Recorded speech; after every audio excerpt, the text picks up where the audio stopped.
make yourself vulnerable. He says pride or comparison is essentially competitive. And so recognize that comparison will always have, at the very heart of it, is going to be fear. At the heart of this bad kind of comparison is always going to be fear. And it's the fear that I might find someone who has more of this than I do.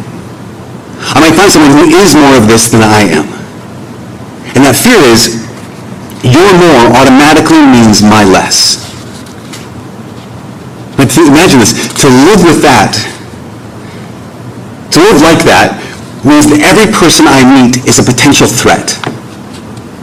When we let that comparison to live inside of us and we allow it to take up residence, that means that every single person we meet is a potential threat, because you might actually be funnier than I am, you might be more beautiful than I am, you might be more of whatever it is I want to be, whatever it is I see myself as being, and every single person is a potential threat. But it gets even worse than that, because it's not just about actually, if you realize, not everyone is a potential threat. Now, obviously we have media and we have social media, and there's some comparison things that happen, like when you go, scroll through Instagram, and well, I don't do that, and you just jumped off a building, and that was amazing, and you flew away on a little wing suit. Have you seen those? It's amazing, you guys. It is. But it's not that. It's not necessarily comparing ourselves to celebrities. Guys, my guess is, men, gentlemen, my guess is you don't wake up and go like, oh man, Ryan Reynolds is so handsome. I hate that guy. We don't necessarily compare ourselves to people, or ladies, you're probably not like, oh, Scarlett Johansson, I hate her stinking hair, I wish she went bald. We typically don't compare ourselves to those who are far away from us, maybe a little bit.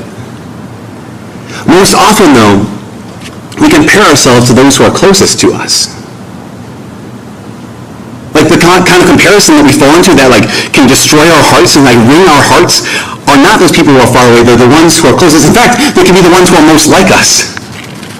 I would even say it like this, I think sometimes the people we compare ourselves the hardest against are those people that if comparison wasn't there, they might be our best friends.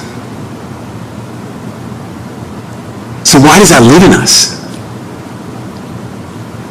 What do you do with it? Well, and here's the thing is, the reason why we're going to do a whole series on it is because I just keep seeing it again and again.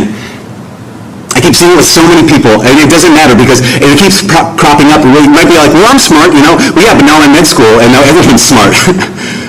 Well, I work really, really hard, well, now I'm in my job, and everyone works really, really hard. And I thought that I was the king on campus back home in high school, but now, oh my gosh, everyone here has this. So what do I do with that? In fact, I would even say it happens not just in relationships, this doesn't happen in school and work, it happens in church. And I've seen it too many times. I've seen it for people who are I sometimes kind of go to Sunday Mass, but I've never been over the Newman House because that seems I don't know, they seem they're just holier than I am. And so that we end up resenting those people who go to the daily Mass, and they invite me to go to daily Mass, and I feel bad about myself because I don't want to go to daily Mass, and it just snowballs because this comparison thing I go down. Or even this happens, it's crazy, you guys. There are people who go to daily Mass who end up comparing themselves to people who go to daily Mass and in Bible study. Oh, I'm not doing what they're doing. Hate that guy. People who go to daily Mass and lead a Bible study who compare themselves against people who go to daily Mass, lead a Bible study, and are on the leadership team here. It's almost oh my gosh, you guys, stop being buttheads. Honestly, that comes up in you guys, oh my gosh, it's been so many years I've been reflecting on this. I see it again and again. And whenever I see it and someone's like, well, I just hate because someone else is better than me. I'm just stop being a butthead. That is what comes up. And then it kept coming up every single time I saw it. And then something happened a couple weeks ago. Because as I said, I've been working on this, reflecting on this, and saying no, I am so free from comparison. It's ridiculous, you guys. You have no idea how much I don't care what